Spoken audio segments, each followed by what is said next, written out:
all of the cast that could make it tonight, please come on stage at this moment. Ladies and gentlemen, please welcome my lovely editor and cameraman, Mr. William Hicks. Please welcome the actor for Lex Luthor, Kazimir Kudek. And please welcome my beautiful music composer, Edda Denton. That's you, and that's you. Also, happy early Christmas, ready to go back. Oh, this one? No. You just switch. Okay. That's okay. Thanks for color coordinated. All right, we're gonna get started here, and we're gonna do 2 questions per person, starting from this way down. So, anyone, throw a question at me. I only have one. No, it's okay. All right. You in the back, do you have any questions? I was wondering who did the sound effects. Oh, sound? Great job. Sound was done by these 2 lovely gentlemen. It took, like I said, we spent a year in post-production, me and this one, and Trials and tribulations. yes, and the music was done by this man, over 100 hours in the music.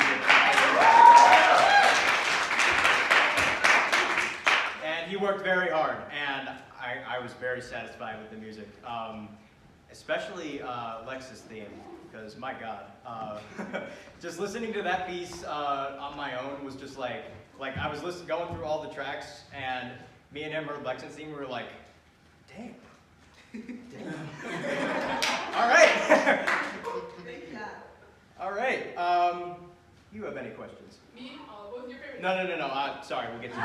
I'm like, no. Any questions for you? For you, up there. Oh, I think you go, right? Yeah. No questions here. No questions here? All right. Sir with the camera, tiddling with it. You have any questions? I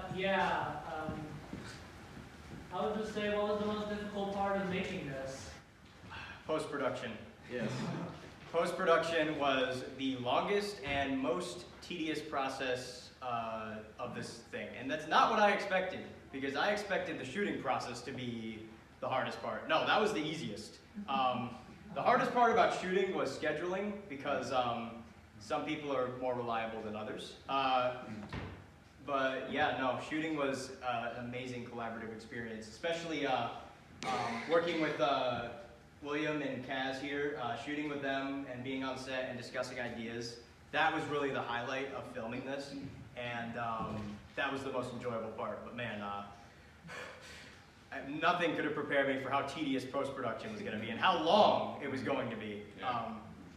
But yeah. We were actually all 12 in that film. We were not so long.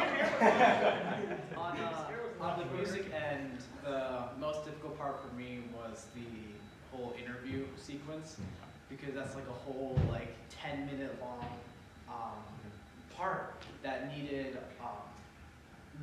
constant noise, but it needs to be different. It can't be repetitive. It needs to use these motifs. So it was challenging, but it was a fun challenge, and yeah. And you made it work, man. You made it work, because that whole scene is my favorite scene in the entire movie, because it's literally just two friends reconnecting after years apart, and it really is the core of the film. That scene right there. But yeah, gentleman in the backwards hat, do you have any questions? Do you have any plans for any future projects? Yes, as a matter of fact, we do. There are a lot of projects that are being written right now, and I have a lot of ideas, but nothing's set in stone yet, obviously. So, hey, maybe projects like the one you just saw set right here on Earth, or maybe they could take place in galaxies far, far and away. I will also be directing and writing projects soon, hopefully collaborating with everyone involved in this project, and also people you haven't met yet. And so, well, you guys have all met the people I'm talking about. It's a mystery. I hope so. So watch out for that as well. You might be getting double features in the future. Yeah, man. I'm really excited. I'm really excited. gentleman in the regular wearing hat. How are you doing tonight? All right. Go down the line. What was everyone's favorite scene? Well, I already said mine was the interview, but I'm curious, what is actually your favorite scene? The fight sequence. I got to work on that for a while, including the sound design, just figuring out the sound effects and whatnot. Getting your music in was great. Helped Frank it up a bit. Yep. Figuring out how everything should sound, stuff like the punches and stuff to add on to that was fun. Yeah. Listening to that over and over again. Got to listen to this man get his face smashed in a few times. Oh man, when we filmed that final punch, first off, I think a lot of you can agree the fight scene sounded like it was a lot of your favorites as well.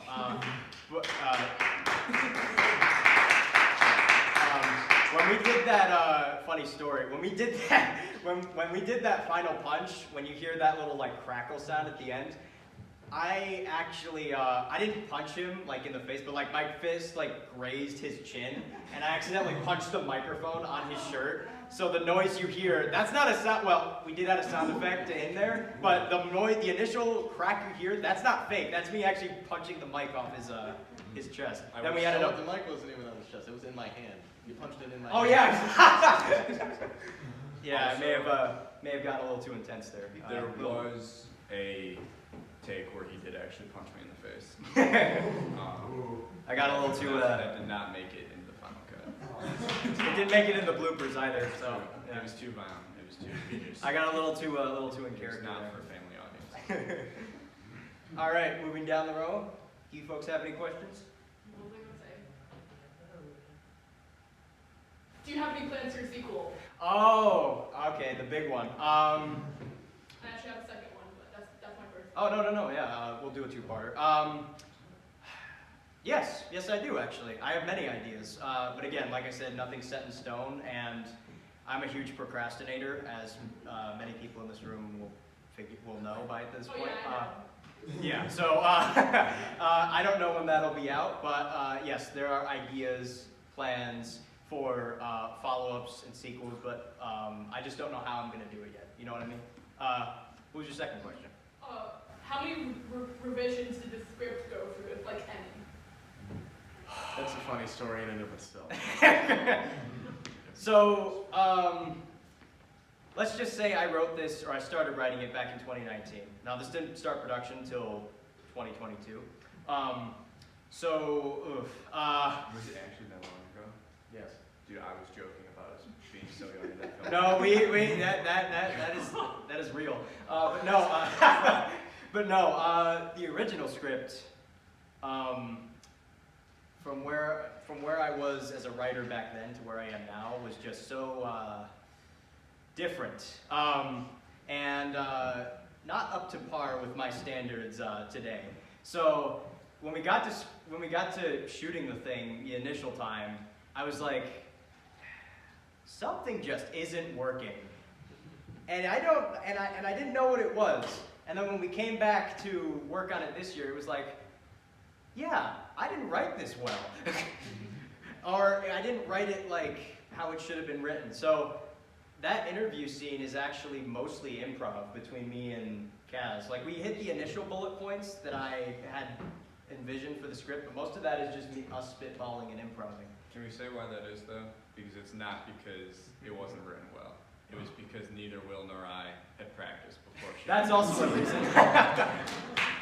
We both came in off of probably like 4 hours of sleep total, split between us, and we came in, and he was like, "Did you practice your lines?" And I was like, "Bro, I'm so sorry, I did not." And then I was like, "Did you?" And he was like, "No." And I was like, "Well, we'll make it work." Yep. And we did, in my opinion. I think it turned out pretty well. And Yeah. same with that last scene, the interview and the final conversation that Yeah. they have before they become bitter rivals. That was all improv and spitballing between us two. So yeah.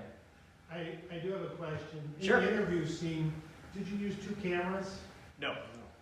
That was. You like repeated and then just filmed it from the. We filmed the same scene from different angles, like a collective 4 times.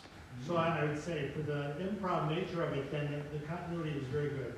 Yeah. No, that was Yeah. Surprising when we were yes. That was the biggest pleasant surprise in the editing room. Was when we were editing it. I'm like, all right, let's see how this pieces together. Wait, this works? Yeah. Oh my god! I made something functional, or he made something functional. But yeah, moving down the road here. Do you guys have any questions? What does Superman mean to each of you? What does Superman mean to me? Oh man. Superman to me is, I've been a fan of Superman since I was 5 or 4 years old, and maybe even younger than that. And I grew up on the Chris Reeve movies, specifically that first one. And to me, he means the good spirit in all of us, and not what we are, but what we can be. And what we as humans can accomplish if we come together and all embrace that good spirit within us. So making this, like I said, was a real labor of love for me. And when we came back to do it this year, it was around the time Gene Hackman passed away. And that's when I got the idea to just add in, this really is in remembrance to both of them, because those two legends are the reason that they're a huge reason that I want to go into film, and they're the huge reason that I decided that this project was going to be my first. So that's what Superman means to me. So yeah. I actually have a question. Sure. You know, being a fan of Superman, I mean, I was born in '75, so I mean, Yeah. Christopher Reeves and, Yeah. you know, up to Smallville, when they showed the high school aspect of it, I feel like I saw a lot of that in what you were doing with it. So my question to you is, you know, aside from all of that, you know, bringing them together and having a conversation, and I mean, I don't know in the series if they ever, I never ended Smallville, if they Yeah. ever found out the identity, but the superheroes, you know, thing is like they have an identity that they hide. Why did you bring that, you know, into a perspective as a writer so that people could see that? Okay, so this was, like I said, I wrote this, I started writing it back in 2019, but in 2022 was when we started production on it. And 2022 was when I actually watched the entirety of the show Smallville. And for those who haven't seen the show, it is about a young Clark Kent in high school who meets a young Lex Luthor. And initially they are friends, but they slowly, over the course of the show, they become the characters we all know and love from the comics. A lot of inspiration was drawn into this film from that show. And what really, I love that show, so this isn't me like dissing any of the creators of that, but one thing that I found that could have been handled better was at the end of the show, Lex does know who Clark is until the finale, where they do this thing to kind of reset the status quo, and they wipe his memory so he doesn't know who he is. So I'm like, but I thought about it, and I'm like, that's dumb. You just did an entire show, 10 years of development, and now there's no personal connection anymore. Because like, you know, everything's back to how it used to at the beginning. So I really wanted to explore a universe where it was like a Smallville type thing where they did grow up together, and it was kind of like what Smallville didn't do, where the memory wasn't wiped. He still knows who he is, and I just think it would have been interesting to explore a Superman who's already Superman, and interacting with a Lex Luthor who's already Lex Luthor, the billionaire, you know, the evil mastermind, you know what I mean? So that was really my mindset going into this. And also, it had been done in the comics a couple times, but I don't remember a movie ever exploring that really. So it was something fun and new to do. So. And I just have one more question. Sure. This is a two-part. With your selection of, like, you know, him being Lex Luthor and him doing the scoring, him doing the editing and everything like that, what was something, you know, that each of you pulled out of it, you know, especially with Lex Luthor's character, with you playing that? I mean, you have the voice. Like, you have the voice down. Like, Lex had that very deep, you know, tone. Like, robotic. when you guys were doing the arguing, like, between the two of you and ad-libbing it, you know, when that was happening, did you ever draw, like, even from Smallville or anything like that, what it would mean if they actually had that conversation? I definitely did draw from it, because Clark in that show is very impulsive and can be very brash. Very impulsive. Tell me about it. But no, he can be very emotional. So I tried to really show that in the conversations we had, because you know, in the interview scene especially, he's very delighted to see him at first, but as the conversation goes on, he realizes, okay, this guy's kind of a piece of crap. But especially in that final scene, they can really just, you know, he's really just realized how much he's lost his former friend. So yeah, I definitely did pull a lot from Smallville, and Smallville was really the big inspiration for my characterization. I've never seen Smallville. Actually, the only piece of Superman media that I've consumed outside of a comic that Will got for me after we got finished? After we finished filming. Was the old like Christopher Reeves Superman movie, and I had only seen that like it had to have been like 10 years since I had seen that movie when we started working on this, and so it was more of like I was like, I have no clue what I'm doing. I'm just gonna do what, like, I'm just gonna read this and I'm just going to try to pick up on the dynamic between these two, and I'm just going to throw something against the wall and then take his direction and then mold it as he needs it to be. Because like I said, I didn't know the character, so I was really just following your lead. And if you were like, even if you told me to do a complete 180 and do everything the exact opposite, like I would have done it that way. You know what I mean? Yeah. But it was interesting because I'm kind of like one of those people who I want to go to school and I want to like learn everything. I want to be like absolutely knowledgeable in everything, or I want to like be the best at whatever I'm trying to do.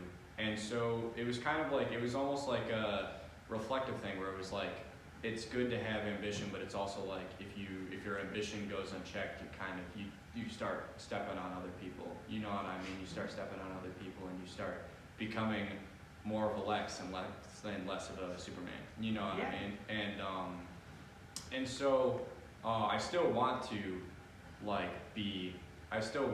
be great at like the things that I'm passionate about, whether it's something I'm learning or something I'm doing. But now I know that, or I guess something that I was learning, and I was kind of learning alongside doing this film, is that if you are gonna be great at something, be great at it so that you can lift other people up, not so that you can tear other people down, so that you can be even greater. You know what I mean? Because the greatest loser is someone who wins at any cost. You know what I mean?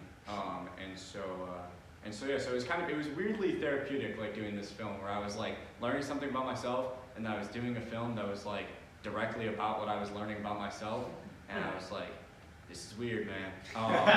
But it was good. At the end of the day, it was really good. And that's what I got out of it. It was more of a personal thing than a thing of fandom. Nice. What about you, Mr. Editor? What'd you get out of this? Yeah. Good question. You got good experience. I got some. Been watching a lot of different like video editing, VFX stuff for a while. Namely, people like Horror Crew, interested in stuff like visual effects, making stuff actually look good. So, try to apply some of that to this, but still more inexperienced than others. Managed to put something together. Yeah. And we did a lot with the resources we had. That's really what I'm proud of, is that we didn't have a lot, but we made everything work. Yeah, a few things went wrong every so often. That's just how it goes. I got a lot of, I learned how to write for a movie with this. And like, I learned so much musically, and it in a way, it was really good practice. But like, it helped me grow, and it gave me a reason to, write music, so I can end up where I want to be later on. So it helped That's awesome. project me. Yeah, that's really cool. Yeah. Speaking of music, sorry, I believe someone had a reserved question Yeah, from even before Q&A. They were very excited to ask this question. I'm sorry. Oh, you're good. Yes, about the music. What were some of your inspirations? Like, what other comic book projects or like, even Superman movies inspired the music for this film? Well, I haven't seen very many superhero movies. However, at the start of the process, myself and the two Wills, we sat in a call and we just went through the film, and they just told me like, okay, here we want it to sound like this, here we want it to sound like this. And the general theme was we want it to sound like John Williams. That is No easy hard. task. That is not easy because he uses a lot of weird stuff in his music. But I had to listen to his stuff. I listened to a lot of his like Jurassic World stuff, some of his Superman music. But I would say John Williams, but then also techniques used by like 20th century composers. And their use of harmony and melody and stuff like that. So, Yeah. Can I just say I absolutely hired the right guy to do my music because I guarantee you what he said is correct. Even when I was saying even after I told him like, hey, can you make this sound like John Williams? And he's like, he didn't sound too worried, but like after I said that to him, I'm like, wow. That's not an easy thing to do. I hope I didn't put too much pressure on him. But no, you came through, man, and I really appreciate it. And like I said, the score you made for this was it was incredible. And I only hope that you all felt the same listening to it, because I think from the brains of the operation, I can say that I think the score is amazing. Yeah, I think it's incredible. thank you.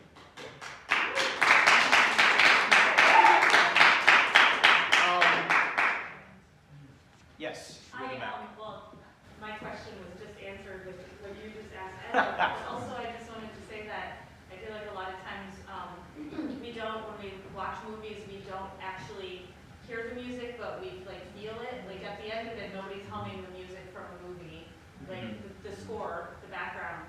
But Edda, you did such a wonderful job. It fit so well, and it enhanced it, and it gave the right mood, because I know that's a big part of it is finding the mood of the music. So I had no idea you did that. And I thought this music was like, you all found it on Spotify or something. I didn't know that, so that is very impressive. And then a question for all of you. Sure. Do you guys, do you see yourselves continuing in these places in the future, like continuing working on film, like scoring, music, directing, being in? Yeah. Is this a path you guys are all interested in going on? Interesting question. I was actually thinking, and I guess you could say anticipating a question like this. Filmmaking is something that I've been wanting to do for like, since I was 10, I want to say, maybe even younger than that. And it's really just one of the only paths that I saw for myself just going forward in the future. So I guess you could say even if I wasn't gonna make it big, like in the big leagues, if you will, in the Hollywood, it was never really, no was never really an answer. If I was like I was always gonna go into film, and it didn't matter what I did. So I'm just grateful that I got to make this film about a character that I appreciate and love so much. And that's really it, it's really, and whatever I do in the future, I just hope that I continue to make it a labor of love and not just a labor for the sake of doing it. And and if this is the last, yeah, no, never. And if this is, I'm not saying this is what's gonna happen, but if this is like if this is the only footprint I make on the filmmaking, process, then I will be happy with that, because I will remember this as a true, like I said, I keep using this word, but a true labor of love that I got to work with these amazing people and collaborate with them. So so I'd say, to answer your question, yeah, I see myself doing more, absolutely. How about you? Can't say that there's many things I've ever had too much of an interest in where I can say I can see myself doing it later down the line. Other than this.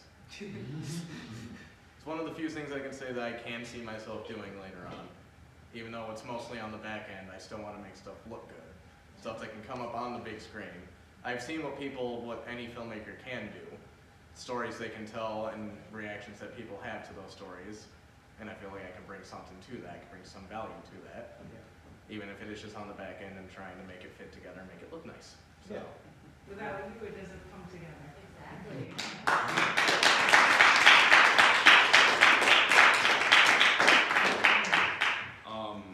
To compile, I guess both of your points, I would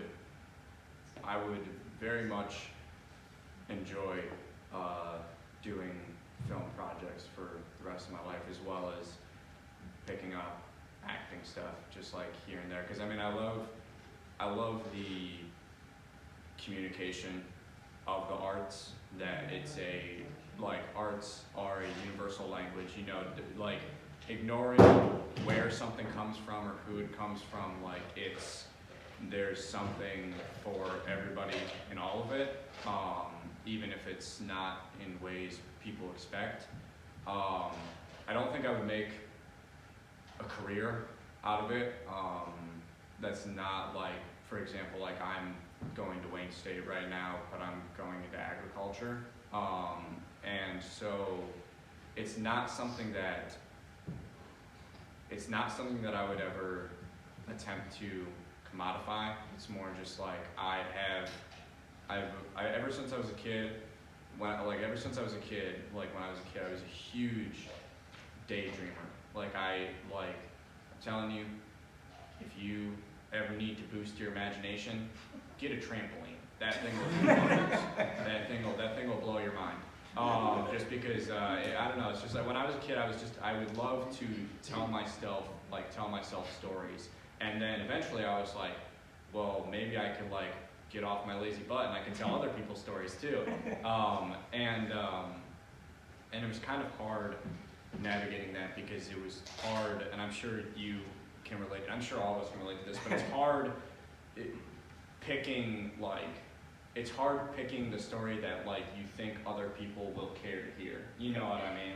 It's not like, now if you can just put everything that's in you out there, more power to you. But at least for me, it was very difficult finding the thing that was that would help me prove myself to other people. But then I learned that was kind of bogus, that it's not about proving yourself to other people, it's about proving you to you. You know what I mean? Because your art is your proof. You know what I mean? It's the equations and the scenarios and the context that make you up.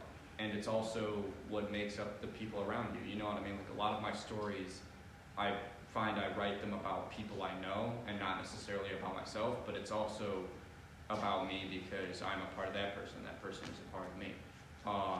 And so I will forever love the arts, and I will hopefully forever do the arts in many ways, because actually right now one of the reasons that I said I will be writing and directing, but I'm not currently, is because I'm also working on musical projects right now with a friend of mine from Wayne State. Yeah, so I hope it's something that I never stop doing, but it's definitely not going to be my career. I am definitely going into this as a career.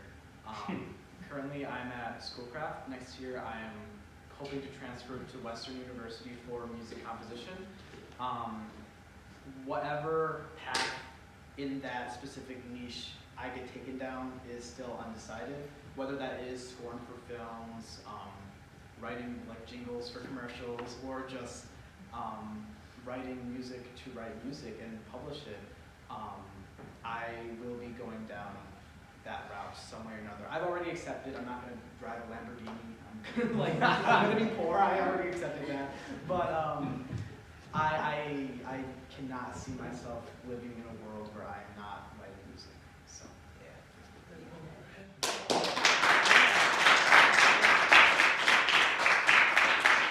All right. Any final questions out there?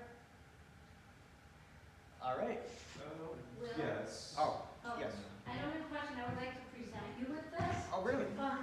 So, Will, this is the intake from tonight's premiere. Okay. And I just want to say I'm really proud that Will and Kaz and Edda and Abby and Alice all started here when they were like in the 4th grade or younger. So this is their home. And so I'm just so excited to have them here. The bucket that we had for collection for the intake, if you feel inclined, that bucket will be there on the way out if you would like to also contribute to Will's project and whatever you guys do next. Because I think it's amazing what you did. It's so I heard good. one last I'm question down. or comment over here. Yeah. Yes, one last question. Yeah. During the editing process, what would you say was the most difficult or most challenging part of that? Like I said, we filmed this once last year, then we had to come back again. The entire thing. The entire thing. Oh my God. It was like, I can go into a whole story about the editing process. the whole editing process would have been like more interesting than the film we made. That's how like, so to give you an idea, we had it all pieced together in one software, right? Right. That software breaks down. So then we have to piece it all together again in another software. And I feel bad for him because he had to learn 2 softwares and how to work them. Here's the funny thing about that. The first software we had used, I had already been using for plenty of time. I was used to all of its functions. I had built the thing up, I had cut it together about twice. And then they cut support. Which means I couldn't use it anymore. I couldn't render it out how we needed to, or else there would have been a big watermark all over it. So I had to go from what was HitFilm or HitFilm Express over to DaVinci Resolve, which is a really nice editing software. I just had to rebuild the movie 3 more times, because I kept finding different problems coming along the way. Yep. One of the big things that was challenging, but also I'm still really happy that we managed to get made, was the intro sequence. Completely made in the software, which I had also originally done in HitFilm, so I had to remake that about 5 times just to get it going. Hey, there was the one shot at the green. There was the one green screen shot at the end. Either way. But yeah, the entire intro made in the software. And then I had to pre-render that a couple times because it wasn't rendering the star field in the background properly, so we had trouble with that. But once we got the softwares cooperating, it kind of just came together eventually. Yeah. Glad to hear that. That's awesome.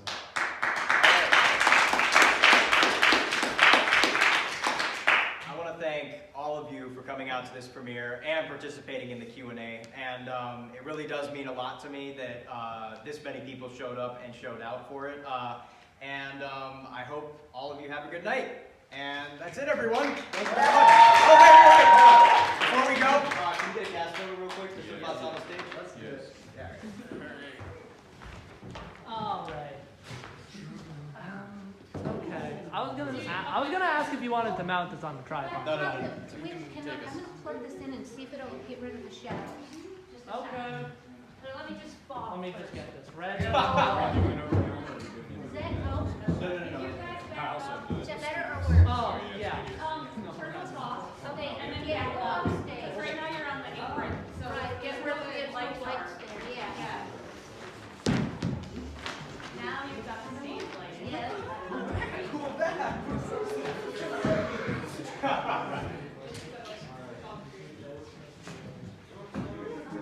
Yes. Is that the pose? this real quick?